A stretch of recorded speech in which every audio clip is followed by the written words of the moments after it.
कल यानी 4 जून 2026 को शेयर बाजार खुलते ही एक बड़ी गिरावट देखने को मिली।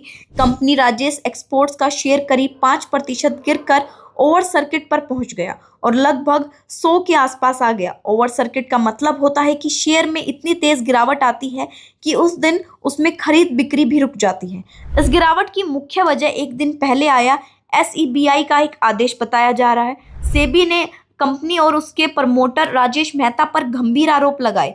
आरोप है कि कंपनी ने पिछले कई सालों में अपने फाइनेंशियल आंकड़ों में भारी गड़बड़ी की और गलत तरीके से बहुत बड़े रेवेन्यू दिखाए।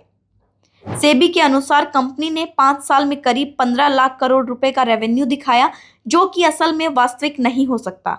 आरोप है कि 97% से 99% तक रेवेन्यू बढ़ा चढ़ाकर दिखाया गया है, यानी जो कमाई दिखाई गई है वह असल में मौजूद ही नहीं थी, बहुत कम थी। कंपनी का बिजनेस गोल्ड रिफाइनिंग और ज्वेलरी से जुड़ा है, इसी कारण उनमें आंकड़े बहुत बड़े दिखते हैं क्योंकि सोने की कीमत बहुत ज़्यादा होती है। लेकिन सेबी का कहना है कि कंपनी ने सोने के पूरे ट्रांजैक्शन की वैल्यू को अपनी कमाई की तरह दिखाया, जबकि असल में कंपनी सिर्फ रिफाइनिंग का एक छोटा सा मार्जिन कमाती है। इस केस में एक बड़ी चिंता यह भी है कि LIC जैसी बड़ी संस्था की इस कंपनी में 10% से ज़्यादा हिस्सेदारी है।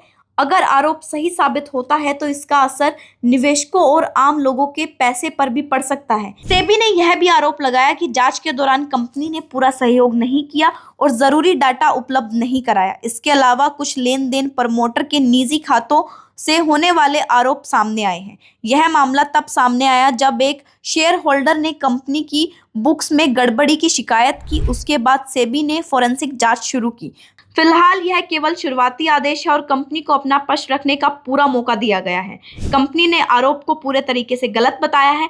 अब सबकी नजरें इस केस पर है। अब आगे देखना होगा कि क्या होता है। अगले अपडेट के लिए आप हमारे साथ बने रहें और तब तक के लिए देखते रहें नवचेतना टाइम्स। धन्यवाद।